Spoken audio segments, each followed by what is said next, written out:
Good afternoon, Pippa. It is such a beautiful day. You are listening to Pippa Cox and Philippa Scott on Philippa Squared, Parenting by Design. And we have an incredible topic for you today, one that so many mothers deal with. So many mothers feel this feeling.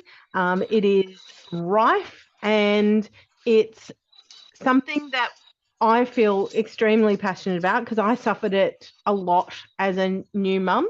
And in fact, even as a teenage mum, I felt like this was really hard for me to claw back. So today we are talking about social isolation. We're talking about feelings of loneliness and feeling disconnected with community and with support when we become parents and how that impacts us on our journey and how it impacts our children. So Yeah. yeah, so Pippa, tell us your thoughts on that. What are you hearing from mums? Well, one of the oh gosh, what I'm hearing from mums is that first of all, there's an overwhelming amount of information out there on the internet. It seems to be all internet based. There's lots of Facebook stuff. There's a lot of Facebook, um, how do I say, like pressure as well. Mm. But it's all seems to be on the internet. And the interesting thing is that once upon a time, we had all our friends having babies at the same time. We had people where we actually knew our next door neighbor, where Mm. we weren't locked up in our own house with air conditioning, with a tiny yard. We Mm. actually had a community. We knew the people down the street. The kids would all play together down the street. We Mm. would get together as mothers and have teas. And I know, Philippa, you, Got a noisy dog in the background. yeah, and a guy that just came home with that. I'm coming out here. Oh dear. Okay. With Okay, so where was I at? I know, Pippa, that you were talking about when you were in Townsville and you were a doula. One Mm. of the ways that you got to develop community was by having a lot of people around and you do all these cook-ups and stuff. Yeah, yeah, we did Mama Bake days a lot.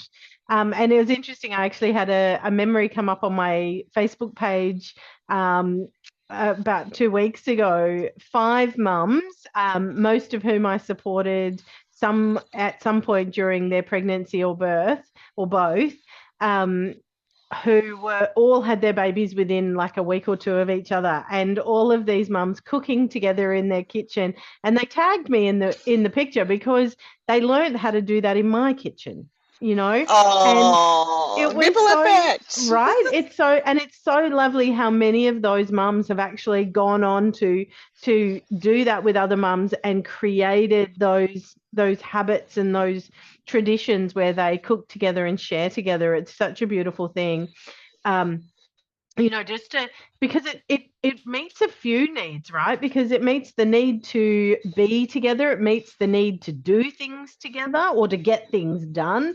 It meets the needs of the children to have social or in this particular photo, all the babies were still very little, and they were all in carriers on chest or back. But when I say little, I Oh, think they were within sort of 6 weeks. So these mums had all sort of come together to do some postnatal cooking, really, and they got to share that together. So they each made a dish, and they each made a sweet, and then they each took home some of that.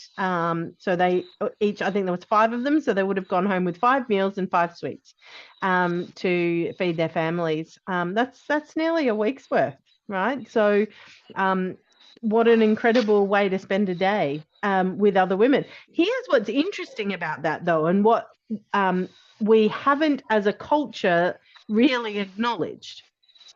We talk about fight, flight, freeze, and fawn as trauma responses, but biologically, women have another one. Women actually have a tend and befriend response. The tend and befriend response was handy if you were in a state where there was danger, because you needed to be able to be, well, first of all, there's safety in numbers, right? But being together allowed for more synergy. It allowed for more things to be done, but it actually nourished the soul. And what we're missing in today's day and age, like you said, when we roll up into our garage, right? The roller door goes up, in we go to the garage, roller door goes down, and we use an internal door to get to our house. And then we're in that space in our house, in our yard potentially, and we're not even seeing our neighbors as they come home, right? So Yeah. we're in this space where we're isolated. We often don't have family around us. We've moved away for one reason or another. We don't have a connection to family because that's been toxic. So we then have no support network. And if we are the first among our friends to have children, or we're the last and everybody else is already busy, we don't actually necessarily have the connections around us or the understanding of what it looks like to give and receive support. And so then we're doing it on our own. And we were never, ever, ever, ever, ever designed to parent alone. We were never, it was No, it's a never, village. right? It was It's never a meant to be village, two. isn't it? Yeah. So, and in fact, there's an incredible book written by Michelin Dukov, which is called Hunt, Gather, Parent. And it's actually an incredible book on how the Inuit, the Mayan, and the Tanzanian communities raise children. And they do it in a really community-centered way, as opposed to child-centered or parent-centered. It's actually community-centered. So it looks outside Yeah. of the individual. And it's just possibly one of the best parenting books I've ever read. Absolutely phenomenal. Very well done. But we often don't have these communities. And I believe so passionately about this. I'm actually putting a book together on how to create a community, because that's what I had to do, right? I moved 1,400 kilometers away from my support system 3 months into my parenting journey. I didn't know anyone. The only people I had in my life were my husband and his parents. All of them went to work at 4:30 in the morning and didn't come back until evening, and at which point they expected to be fed. And so I didn't have any support, any network, nothing. And I had to create it. And this was back in the days before Facebook, before you could put a message out and go, hey, looking for new friends. Exactly, So I had to do it old Yeah. school. And it takes a long time to create that village that way, but it is so worth it and we crave it. How many times do you get It's on part social of media? but it's part of our human need, isn't it, Philippa? Yeah, It's one of the top four of our human needs. yeah, Love and connection, love and connection. yeah, And particularly we are, as women, we are emotional beings. We are social beings.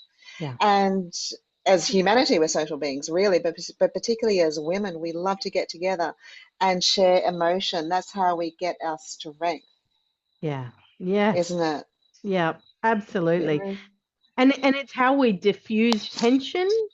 It's Yep. how we deal with stress. It's how we fill our cup. It is not negotiable, ladies. It isn't. And if you are not making time to do this social connection and you're not making time to do these things, I would encourage you to make sure that you are looking for ways to fill your cup. We used to have this we used to have what we called yummy mummy nights. Hmm. And there was probably 12 to 14 of us who would meet monthly. Now, those of us with a partner would have our partner look after our child. Those of us with none, because we had a few single mums with us, they would find somebody to look after their child for the evening, and we would go out and do something. Now, sometimes we went and played laser tag. Sometimes we went and watched a movie. Sometimes we had dinner together. They even dragged me once to a pole dancing lesson. My my thighs never Awesome. forgave them for that. We did belly dancing. We did all sorts of weird and wonderful things. And we would have a night together once a month. And it was just what we did. And we had once a year, we had a weekend away together. And we would go across to Yeah. Magnetic Island and we would spend the weekend away. And it was absolutely phenomenal.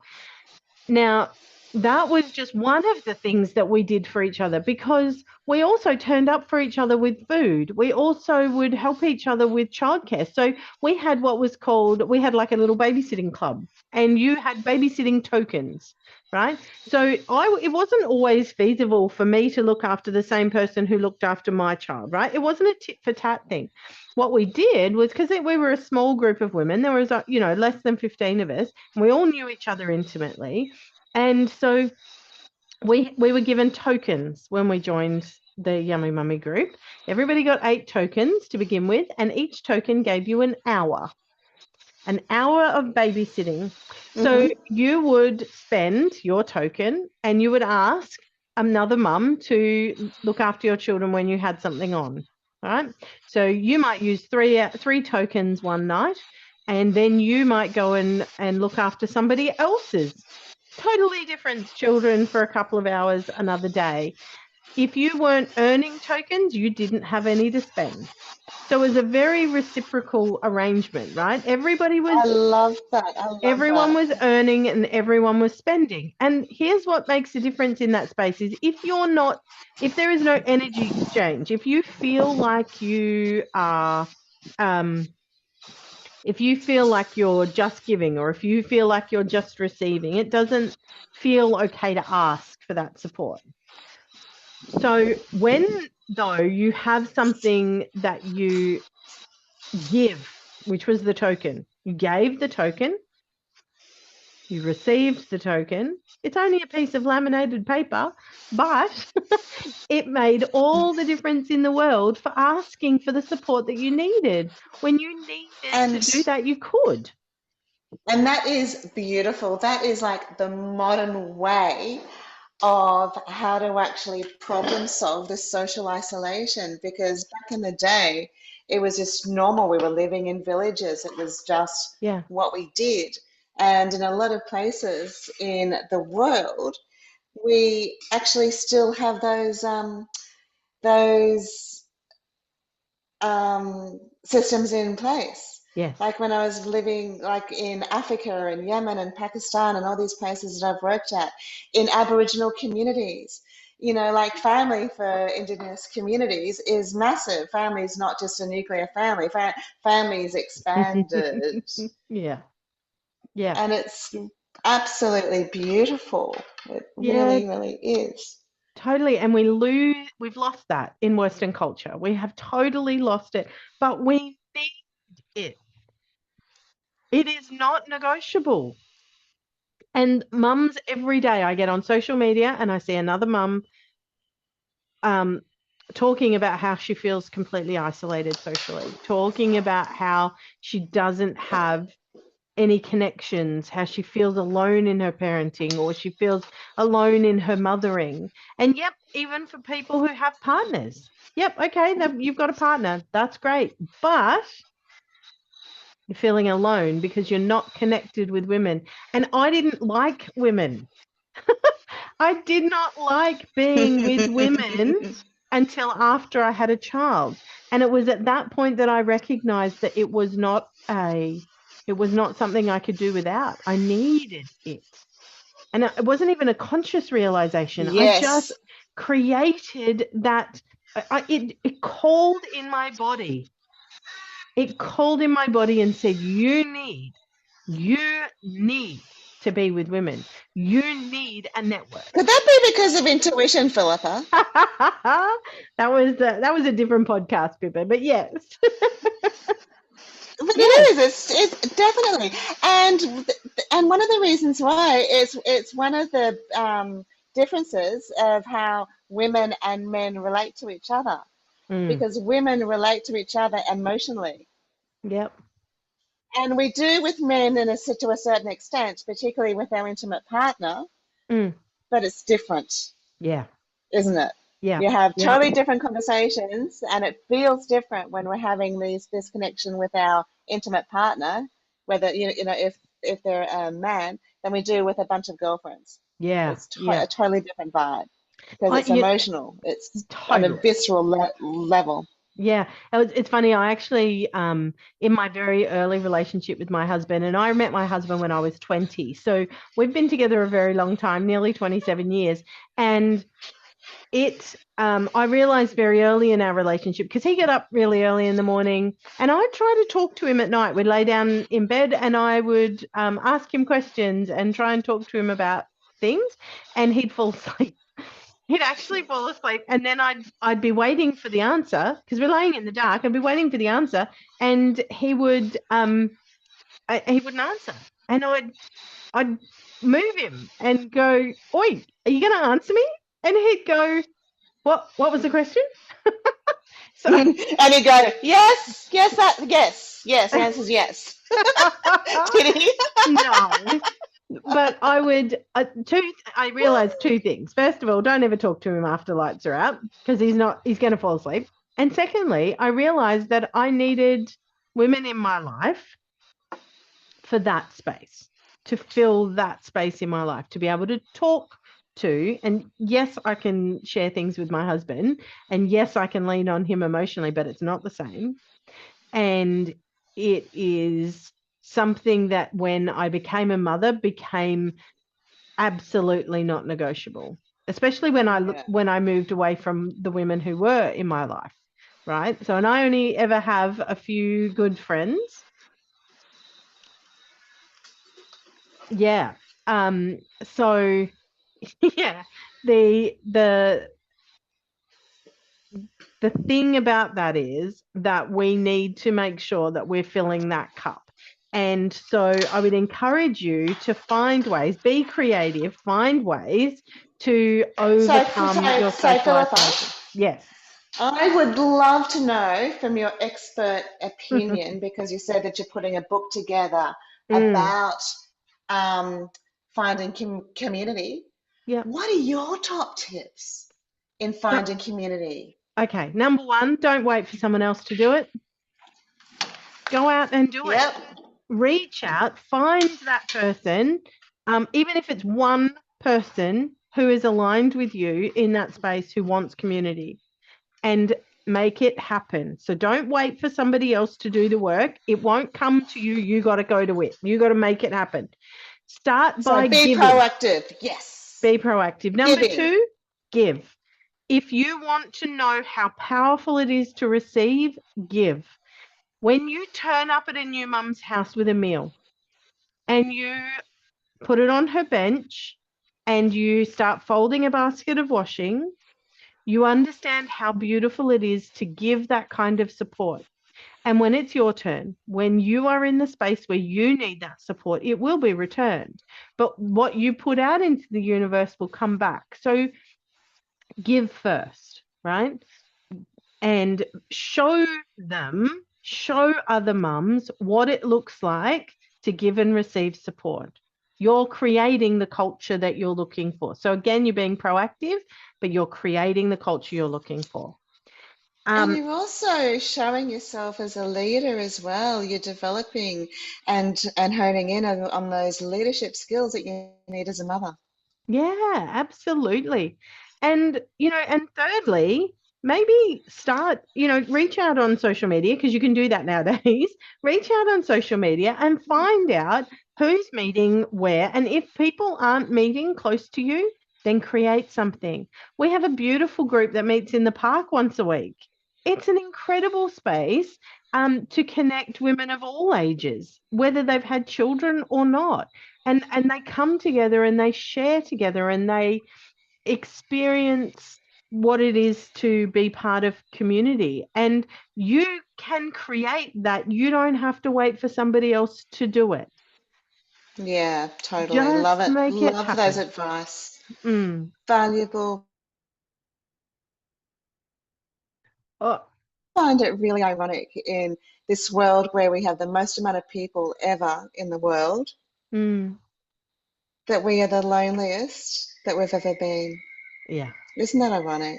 Yeah. And for all intents and But purposes, so connected, yes, but not connected. exactly.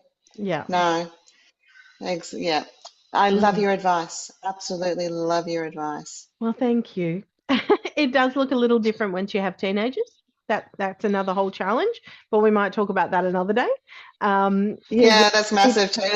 Teenagers Right, love it. it's very different to make connections when you're a parent of a teen. But yeah, but look, folks, so this has been a pleasure to bring you this topic because again, it's something very, very close to my heart.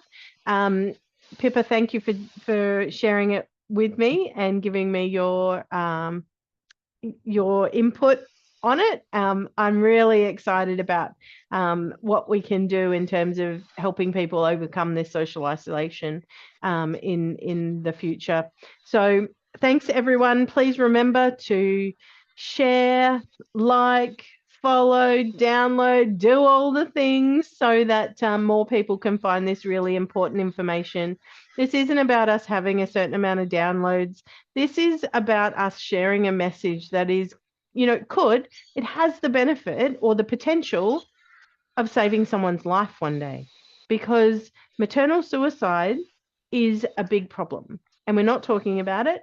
And social isolation actually has a big impact on that. So when we have solutions for this, when we can reach outside and make it happen, you never know, starting that mothers group in your local park might save someone's life.